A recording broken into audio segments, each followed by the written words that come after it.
It's time to spill the tea, y'all. That is apparently now a thing, from my last vlog. I'm embracing it. I'm embracing it. We're gonna spill the tea today about my album and all of the little secrets and stories hidden therein. Before we get into that, related to the album, Andrew Huang just released a 4 producers flip 1 sample video, which is where 4 producers remixed Running from my album. And oh my god, it is so cool. So I'll put it there in all the places. But for now, here is a behind the scenes look at my album, and hopefully sprinkled with some life insights, because that's how we roll on this channel. 'Cause today is not the same. So Not the Same was the last song that we wrote for the album. Ironically, it's the first song on the album. But I knew I just wanted a happy bop on this album because I was listening almost exclusively to happy bops, because I listen to music in contrast with my emotional state a lot of the time because it helps me sort of maintain equilibrium, I guess. So I wound up wanting a song that could pump me up as much as the stuff that I was listening to at the time, because you need something to balance you out for every occasion, and so that's what that is. The chorus in particular is about my experience being out in the desert in Utah, because at first glance a desert seems dead. But if you look or listen closely, it is so alive, it is teeming with life, and all of the life that's there is like really stoked to still be there because they're thriving against all the odds. And so that was what inspired the whole vibe of the song. Super fun musical fact, all of the voices that sound like a stadium in the back, that is just me, Hannah, and Johnny. We had one mic and we literally just went, why and how, run to another position in the room. Why and how, run to another position in the room. Why and how. We would try to change our voices to sound like different people. So that was a really fun recording session. We were just screaming. It was great. You're my last first love, I know. Last First Love is the only song that I had no hand in writing. Hannah wrote that entirely, and she had written that a while ago. And Last First Love was the impetus. Oh, goodbye, son. Last First Love was the impetus for the whole album because if you look at the trajectory of the album itself, we start out in youthful joy, and then we move to a first love experience, and then we move to a deterioration of a relationship, and then we move to finding strength from those challenges and from those life experiences. Mr. Sun's just gonna keep coming in and out. I have to accept this. Mr. Sun, why you be? And so what Last First Love gave us was like the turning point for the whole album and set us on this course to try and discover all of the different types of love that we can experience in this world and the love that carries us through our lives. So that was like the shift, I guess. It was fun to start with a turning point and then sort of go from either side, I guess, if that makes any sense. And Surrender.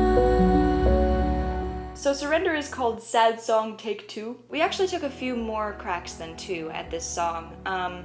And eventually what made the song click was that I let myself go to a very personal, emotional place. I believe Sammy Paul said this at Buffer, but he said, the more personal you make something, the more universal. That was really what I discovered with this song. I based it upon a very particular experience in my life, being in a relationship where there was post-traumatic stress and mental illness on both sides. And so I ultimately wanted it to be more universal in that it was about the caregiver and recipient relationship and how beautiful and rewarding that relationship can be, but also cyclically toxic and unhealthy at times. And how do you navigate that? Well, the sun's back. So I gave it to Hannah and Johnny a lot because I didn't really want to deal with it a lot of the time.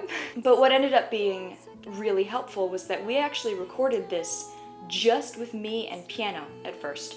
And so we just let me guide where the song was gonna go emotionally and vocally, and then produced on top of that. So we had no idea that there would be percussion, that there'd be all this sort of epic production on this song, because it started out as a piano ballad. Sometimes with producing, you start with the track. It wasn't that for this. We really started from the emotion and from the story, which was tough, but also I think incredibly beneficial to that song specifically. So what you running on me for? So Running I wrote in college, and it cracks me up, this song, because it is such a strong example of how a song is never frozen. it never solidifies in meaning. Like, yes, sure, it's a time capsule for a certain moment in your life, yes, but how you relate to it is going to change as you age and have life experiences, both for the listener but also for the writer and the singer. So initially, Running was about literally a millisecond of emotion that I experienced when an ex came and asked me for relationship advice for his new girlfriend, and I had this moment of just being like, boy! And we were such good friends and are still very good friends, and so I, immediately was like, okay, yeah, whatever, and just let it pass. I was so baffled that I had even gotten a little bit angry for, less than a millisecond. So I blew up that tiny, tiny, tiny millisecond into something way bigger than it ever intended to be that made it sort of cheeky. And the phrase when we were recording it was, vagina out was what, yep. I was literally singing it with my hands in my pockets and my crotch like tilted forward, down, like snarling at the mic, just like, it was great to record that thing. And now, singing that song is very different. I've had life experiences after that have made it a little bit more gritty and real. So I think if I sang this song now, it would have a lot more just gut and rah attached to it. Another fun musical fact about Running, we recorded it, again, just with voice and guitar. But before I came into the studio, after the guitar had been recorded, I realized we needed to shift the song down a step. It lost a lot of its power by going higher, and so we pitched the guitar down, and it sounded hilarious. It was like, burr, burr, burr. It was, yeah, that's what I was listening to. I'm so glad you all can't hear that. Just enough. Safely. We cried a lot while writing this. This is a song where Hannah and I started with an image. That's a really good place to start if you want to write a song. Take like an image and describe it, and there you go, you got some lyrics. And so the image that I came up with was the summer before I went to college, and I was out at a lake house, and I pushed off the dock. I was in a little floaty thing, and I pushed off the dock, and I looked back up at my parents and just went, ha! It was a strong metaphor for what was about to happen, and so the song was very much about allowing us to develop our own lives and our own relationships as I went off to college. And as I was writing it, I realized I was also writing about my two best friends who both lost their fathers when we were at school, and I realized I was writing it for them as well. And so the song goes both ways. It's both a child saying, hey, I'm gonna be okay as I launch off into this world, and also a parent saying to a child, hey, you're gonna be okay. So, yeah, we cried a lot. Safely, we also recorded all of the instruments live, and Nicholas Yee, who is an amazing cellist in Canada, he recorded all of the cello stuff, so you can go check him out. I'll put his links down below. Fearless, I'll be fearless. Fearless is my autobiography to a T. I look back on my life and I just sort of marvel at how I went from being so shy and so quiet to being very cocky and a leader in high school, and to now being a full-grown adult that cries all the time. Growing up is not a straight line, and so that's what I wanted this song to reflect, and a lot of the images are super specific. So like the red CD was the Beatles 1 compilation that I would listen to incessantly. People would say speak up to me all the time because when I was little my voice was very quiet and I like literally didn't know how to make it bigger. Finding Faith in Simplicity is about my Quaker upbringing. There's all kinds of little nuggets in that song that are very personal. Fearless was another song for which we recorded all of the instruments live in the studio, and the music and lyrics, like Safely, very much came together. It wasn't like we wrote one and then the other. I write the world a love letter.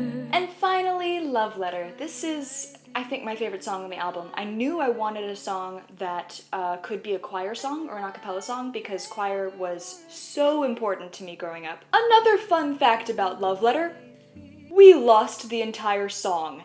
At one point, we recorded it in a little studio, and then the session just vanished. We still don't know what happened. We had to re-record the entire thing, not in the studio, in my acoustically treated sort of closet at home. I wanted to write like an activist's rest song because the state of the world is pretty crazy, and I knew I wanted to write a sanctuary song that people who were engaging in big world problems that were just shaking them up, they could come to this song and decompress and reaffirm that the world is worth fighting for. I wrote most of the lyrics, and Hannah and Johnny wrote the music. There's a lot of very specific images in Love Letter as well, so and we are armed with nothing but quiet thoughts inside was inspired by the Parkland students. The unknown friend in the garden in the second verse is based on a play that my mother wrote. Lifting my face to open skies, I don't need the stars to shine, I have faith they're there. That was from a moment in middle school when I was in the Teton Mountains in Wyoming and I was snowshoeing in the middle of the night. I get a lot of inspiration from natural experiences, which, you know, makes sense. Mother Earth is an inspiring gal. Music can be a very selfish act, and it often is for me. It's something that I need to write to make myself feel better or to turn my trauma into something that is productive and beautiful. But Love Letter was very much focused outward when I was writing it.